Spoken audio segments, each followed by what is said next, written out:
Bob, you alluded last week, and you do before every season opener, about the anticipation, learning what this team's about, and every year getting a feel for how they respond to certain things. Do you get much out of last week's game? Or you get much out of every day with them.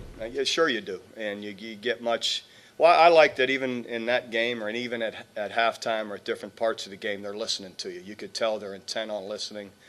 And I felt that all along through the year here with these guys, that they're willing to listen and they want to be coached. And they just, I don't know, they've had a really good attitude about them, and they've had a great camaraderie about them. I've seen more guys stepping up being leaders, you know, with the older guys we have, not just seniors but juniors as well. So just overall, it's been a, you know, they've just shown that willingness to be coached and eager to learn. Could you talk about Cincinnati and what they do offensively? I thought I did, but they, you know, a lot of 3 and 4 wides. They'll have a tight end in there some. Spread the ball out. Like a lot of the no-huddle spread teams, trying to, you know, throw the bubble screens, run it when they can, but stretching you to throw the ball as well. You know, so they give you multiple sets, but a lot of 3 wides. And then they'll flex their tight end out a lot too, to make 4 wides, and give you all the stuff you see from those people that are zone read, handing it off, throwing the bubble screens, wide receiver screens, throwing it downfield, all of that.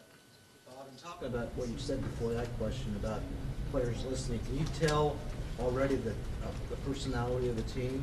Is that their personality? And does it Well, it has been to this point. I mean, I can't say how they're going to evolve through the year, but I anticipate it to be good, just because all indications to this point, you know, just through, it's a long time, winter and then spring ball, 2-a-days, you know, that 3-week period through 2-a-days, and I just thought overall there's attitude and everything about them has been better than most. So hopefully it'll stay that way or improve through the year. Does every team have a different personality? Oh, yeah.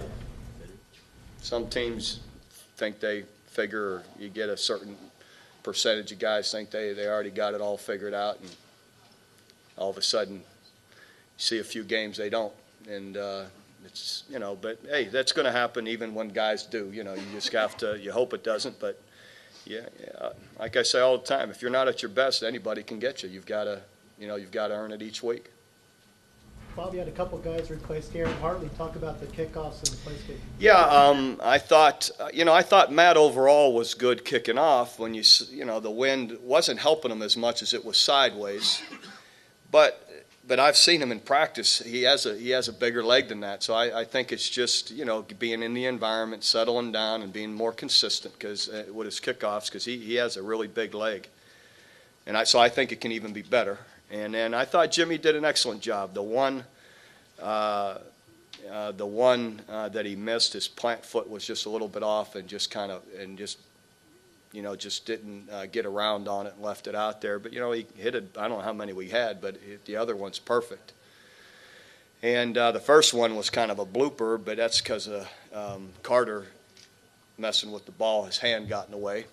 So, you know, like I said before, not a lot of times, but it's not always the kicker's fault when you've missed one. Sometimes the holder misses the spot, or spinning the ball doesn't quite get it where it needs to be. But I thought just overall they did a nice job, and I've seen a lot of consistency with Jimmy through practices, and I'm optimistic he's going to be really solid for us.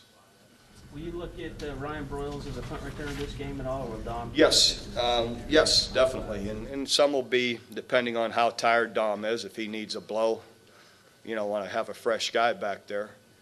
So, yeah, we'll give him some.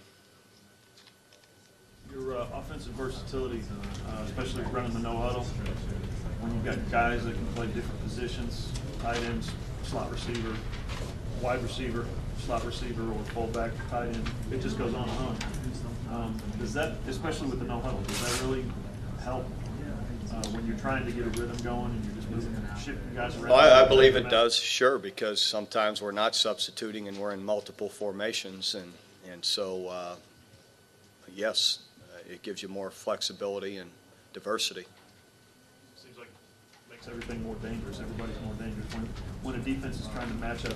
Okay, now this guy's over here. Who's got him? You know, Yeah, depending on what they're trying to do, it could. Probably should be a good test for the defense, I would think, spreading the thing out, and maybe since they don't run it as well. It'll be a your major front test four. for both of them, both sides of the ball, and kicking. But so again, their defense is really good, and their offense does an excellent job too. So it'll be a big test for both sides of the ball. Any comment on the deep snap situation? Yeah, I think James, Ben was excellent with all the PATs and that, and James, I think, was just a little excited on his first one. The rest were perfect, and I asked him when he came off what happened. He says, "I don't know, Coach, it felt perfect." So I said, "It sure wasn't," but